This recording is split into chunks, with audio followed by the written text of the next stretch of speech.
Hello, I'm Penny Haren, and I am demonstrating the Sweet and Sassy Templates created by Phyllis Anderson for Creative Grids. The Sweet and Sassy Templates by Phyllis Anderson is a series of 3 rhombus shapes. Each package includes the rhombus in a large size, a medium size, and a small size.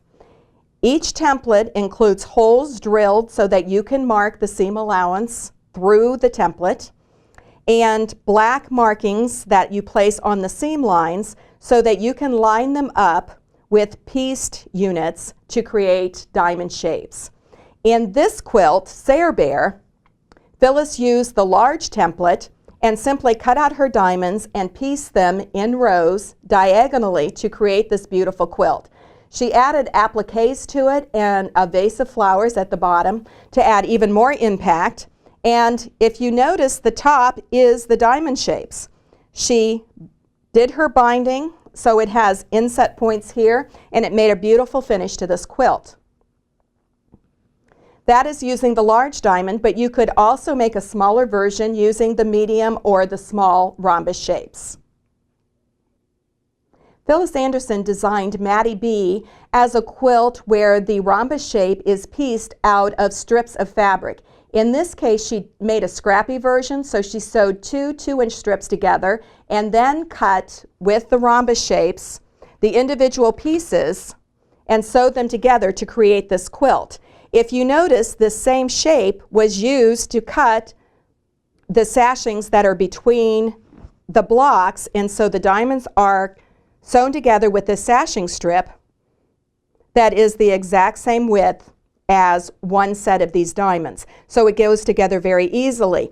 The large template in this quilt is made out of the larger rhombus. You take the same rhombus and cut it from point to point on the length, and those are the side setting triangles on the sides. You cut it horizontally to create the side setting triangles on the top and the bottom. So everything can be done with the 3 sets of templates. When you sew these strips together, you end up with little scraps, and those little scraps are sewn together to create a miniature version of the quilt you just created. This is what you use the small rhombus shape for. This is right here. This is also how you cut your sashing strips, and these are cut out of the 2-inch size this time, and that gives you extra room so that these side setting triangles and top and bottom setting triangles can either float, so you don't have to worry about cutting off your points and be trimmed later, or you can cut them down 1/4 inch away from all of your points so everything fits together beautifully. To create the diamonds that are in the Maddie B quilt, I cut 2-inch strips of coordinating fabrics and sewed them together into one piece. Then you take the number 2 rhombus shape and place it on that strip set so that the black line that runs down through the center of the template is placed on the seam line. Then I simply rotary cut as I move these along, and I'll get pieces that look exactly like this.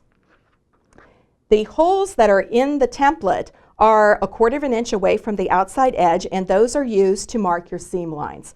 So on the back of my work, I'm going to place the rhombus shape and mark through there with a black pencil or any kind of water-soluble marker that shows well on the fabrics, so that when I pin these together and I am matching a seam that is 1/4 inch in from the outside edge, as you notice, my top and bottoms are going to overlap a little bit.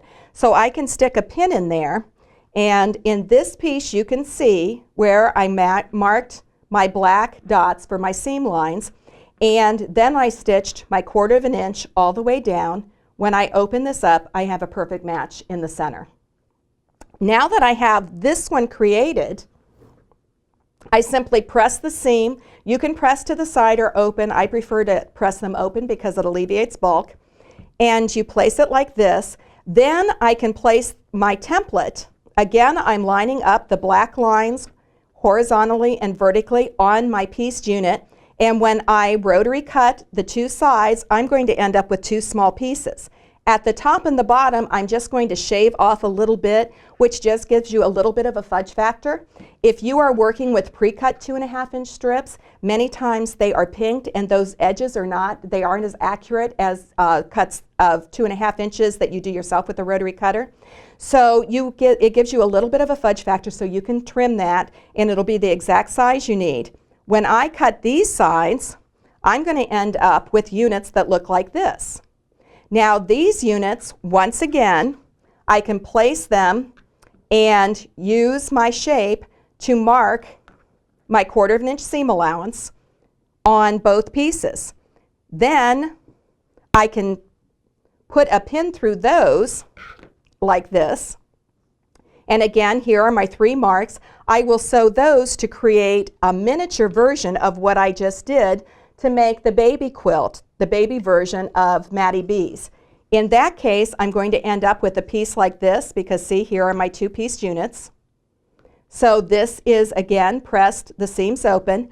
When I place this down and use my number 1 template and place it on here, see how my seam lines match up perfectly? I can rotary cut the entire way around the template and I will end up with my little diamonds. Now I can also cut my sashing strips with the same rhombus shape. If you notice, this is my diamond. For my sashing strips, I cut them out of the rhombus shape right here, and it's just half of it. And this ends up being the exact width of this. So when I piece my quilt in rows, I'm going to have all of my sashing strips. These are 2-inch strips. So when I piece my rows this way, I sewed a 2-inch strip here, and then I use the large rhombus shape to cut diamonds for the tops, which are taking the large rhombus and cutting it in half horizontally. When I do that out of these shapes, I end up getting a shape like this. So I can place these here to finish off my rows, but if you notice, the top of the quilt is different from the side. Because the side, I have to take the same diamond, but this time I'm going to cut it vertically, and those shapes are going to fit on the side like this.